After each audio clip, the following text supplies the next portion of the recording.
Welcome back to UNX Fast Forward, your daily dose of everything ninja. I'm Chris DeGangi. And I'm Ethan Swanson, and we're at our last qualifier to get into the first major event that's going to be live here on November 2nd. Yeah, and so we're going to be at Traverse Fitness in California this weekend. We've got Sean Bryan, Brian Kretsch. They're going to be putting together the course, and we're going to get our last 3 men and 3 women into our major event. And I'm so excited for those two, especially Kretsch, to be putting this course together. He's been putting together courses for longer than almost anybody. So let's take a look at our course preview with our first obstacle. And so up first, we've got the tramp jump. Athletes are making their way from the trampoline to the pad.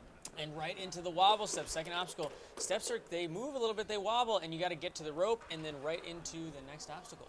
Yeah, and so once you touch that trapeze, the last obstacle is completed, and you'll make your way to the next trapeze bar and then off to the dismount. Right, into these sonic steps, curved steps. You can use just your feet. You can use your hands if you'd like. Got to get your way to the black pad. Next up, we've got the wing nuts. These wing nuts are going to be at different levels, so they'll have to make their way up to the next wing nut, and then another drop down, and then to the dismount. And then onto the warped wall. And this is actually a 20-foot mega warped wall, but there's a rope hanging down, so athletes got to make their way to about 15 feet up the wall. And next up, they've got the spider salmon. Athletes will make their way down the spider, and then they'll have to go to the salmon ladder bar, but you got to be careful because there's a red tape line that they can't get their feet below.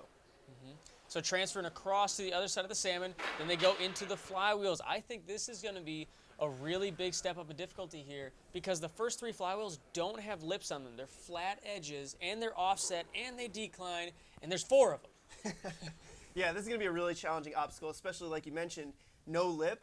Those things are hard enough to hold on to when there is a lip, and so it's going to be interesting to see how athletes attack this. Yeah, it's going to be a lot of fun. And, we're talking about, are you able to skip some? The answer is yes, but because it declines, there are bars in your way, so I don't think we're going to see anybody skipping any of these flywheels, but I guess we'll find out. Yeah, it would definitely be a big move, and so we'll see if anybody tries it. But next up, we've got the mustache ropes, where athletes will jump from a trampoline to a mustache-looking hold, and then they will launch to preloaded ropes, and so athletes are going to have to use all their power to get to the next rope until they get to the dismount. Right, and once they get to that dismount, there's actually a laser beam. This is crazy, that when you cross the threshold, it releases a pipe on a zip line, so it's up to the athlete to time their run and their jump off a trampoline to that pipe, and if you miss it, that's it. You're done. Yeah, I mean, probably one of our most innovative obstacles we've seen at UNX so far. Really excited to see this one. Yeah, I mean, it's going to be so cool seeing the flow of, a lot of times if you just dismount, even if you struggle, you're fine. But in this case, if you don't dismount in the right way, you're going to have a hard time catching that pipe. Yeah, and it just forces you to commit into that next obstacle. But if you get through pipe time, you're moving on to the balance log, and you'll have to make your way across a free spinning log. That thing's pretty long, too. But then goes into our last connection of obstacles, actually 4 obstacles in one. And it's really, there's so many moves. It's so technical. This one is going to be really tough, especially at the end of the course. But it's a lache across to a trapeze, lache back to a bar, and then you have to use both rings on these tracks and keep your momentum all the way down, all the way back, and then dismount. And if you don't have the momentum at that point, you're kind of stuck in the water. Yeah, and so that's going to be an extremely challenging last obstacle. And the course time limit is going to be 3 minutes for this course. And that's a lot of obstacles to get through in 3 minutes. Yes, it is. That's our shortest time limit of all of the qualifiers we've had so far. And I'm really excited to see it because it's going to force athletes, if you want to finish this course, you're going to have to be efficient. You're going to have to make some big moves, and you're going to have to keep going. You're not going to be able to rest for 30 seconds. I mean, you look at alternate routes last week, and that was a 4:45 time limit, and we saw athletes, it was more of a burner. I got to sit here, I got to wait and rest out and make sure I'm okay. You're not going to be allowed to do that and still beat the course in 3 minutes. Yeah, absolutely. On courses like this where it's such a tight time limit, you're going to see athletes just running in between obstacles. There's no rest. There's no chance to catch your breath. And so we're going to see, athletes pushing it. It's going to be awesome. So now let's take a look at who's competing in our athlete preview. Yeah, and so up first we've got Kevin Bull competing. Kevin Bull, American Ninja Warrior veteran. He owns a gym down in California. And so I'm expecting him to be looking pretty good out here. Yeah, and he said that he hasn't been training a ton. He's been really hard at work with his gyms that he's been managing and owning. But he's so efficient. And even he was the first one. He did the Kevin Bull, they call it, when he went upside down on Cannonball Alley years ago. So I'm looking for him to do some things to set the tone that we might not see other athletes have the confidence to do. Yeah, absolutely. And then next up, we've got Sean Darling Hammond, another American Ninja Warrior veteran, the Giving Ninja. This guy, if you've never seen him on American Ninja Warrior, his thing, every time he goes to a competition, if he wins any money, he donates it every single time. It's an amazing story. He's won a pretty good amount of money over the years competing in NNLs, UNAs, all these other leagues, and every time he wins, he donates that money. Amazing guy. He's a great person, but at the same time, amazing athlete. As good of a person as he is, he's also an amazing athlete. He, he went to law school. He's extremely smart, and he attacks the course with a very calculated approach. Yeah, and I've only seen him get stronger and stronger over the past, mostly recent couple of years. He's always been really good, but the past couple of years, I don't know what he's doing different, but I've seen him, his confidence, his experience level is a lot higher. I expect big things out of him here. And next, I want to talk about Thomas Stillings is competing. What an electrifying athlete to watch. He's so fast, and especially on a course like this, a 3-minute time limit, I would bet that he's going to be one of the guys to set one of the faster paces. Yeah, and I mean, speaking of fast, we've also got Kevin Carbone, coming off of, a disappointing outing in Ninja Quest. I expect Kevin to go all out here in California. I mean, I think he's a little disappointed. He didn't make the majors in Ninja Quest, and I think he's going to come out and push the pace. And with Kevin Carbone, when we talk about pushing the pace, this guy can go fast. Yeah, I mean, I expect him to bounce back just like you said, and I hope that's the case. But another athlete we have, the Eskimo Ninja, Nick Hansen, is competing. Yes. And it's going to be so interesting because he's one of the more confident athletes, but he trains on driftwood in Unalakleet in Alaska. I mean, he's not used to a big new facility like Traverse Fitness.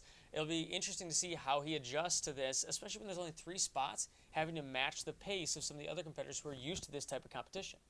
Yeah. Fun fact, too, is this is actually his first ninja competition that's not an American Ninja Warrior competition. Wow, really? Yeah, absolutely. Wow, I mean, that definitely, I think it's going to be a challenge for him to be in that gym setting, like you said, trains on driftwood, and just to see how he reacts to some of the truss and, higher grade obstacles. Mm-hmm.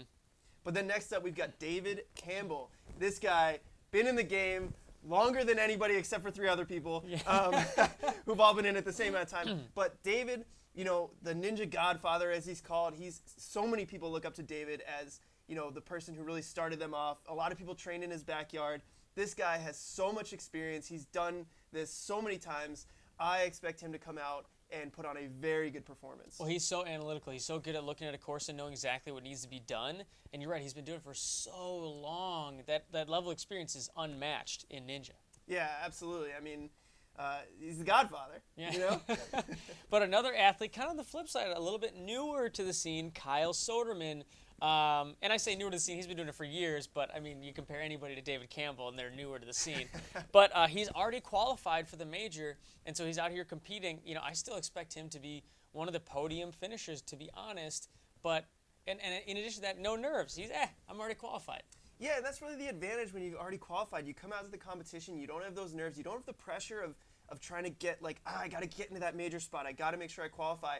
He just goes out there, he has fun, and with fun for Kyle Soderman is going fast. Mm-hmm. And another even newer athlete on the scene, Seth Rogers, was a rookie last year in American Ninja Warrior, made it to stage 3, so impressive, and he's going to be competing here.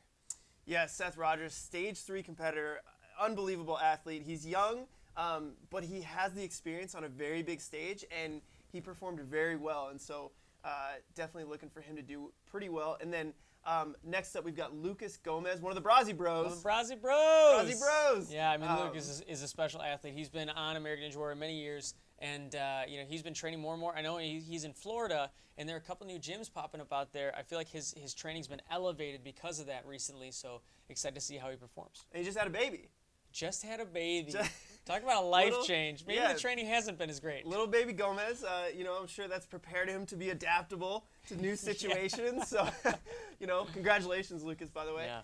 Yeah. So looking for him to do pretty well. And then on the women's side, competing here, Jessie Graff. This is going to be her 3rd qualifier. Right. And she's one of our guaranteed athletes. She's already qualified, and she podiumed last week at alternate routes, so she would have qualified anyways. She's competing again, and I've talked to her. She wants to get more experience competing in ninja competitions, kind of get back into the swing of things, especially before the first major event. Yeah, I mean, I think with Jessie Graff, she competes on American Ninja Warrior on the show, but that's kind of, one section of the year, and then she's so busy with her stunt work. She's been in a lot of big movies and TV shows that I think it's just hard to get to a lot of competitions. And so now she's really trying to just get that experience with more like gym style competitions. And we also have Barclay Stockett competing in her first qualifier. And talk about what a powerful athlete. I mean, whenever she steps foot on a course, I expect big things. She's so good. Yeah, I mean, Barclay, I mean, I'm going to say it, I think in terms of on the women's side, she might be the just strongest, powerful athlete out there. I don't think that's a big leap there. I think most people would agree. She's doing stuff on vertical limits on cliffhangers that I don't think are possible for most athletes, let alone any of the women. I mean, just it's so impressive what she's able to do. Yeah, extremely impressive. I love watching Barclay compete. She always attacks the course with a lot of fire. It's awesome to watch. But then we've got Megan Johnson competing, you know, coming off of sort of a disappointing run. Didn't qualify at alternate routes. Missed out by one spot qualifying at alternate routes. Yep, so now she's out here in California. She's going to try to, you know, take that major spot.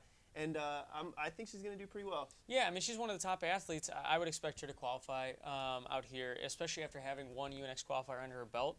But, you know, I will have to see on Saturday.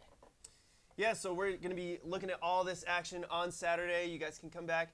In the meantime, we're going to be doing our athlete predictions tomorrow, so make sure you guys come back and check that out, see who we think is going to kind of take those top 3 spots. Then we're also going to get a sneak peek of someone's run tomorrow on UNX Fast Forward, so make sure you guys come back and watch that. But check us out on social media, unx.now. Until next time, I'm Ethan Swanson. And I'm Chris DeGangi, and we'll see you guys next time.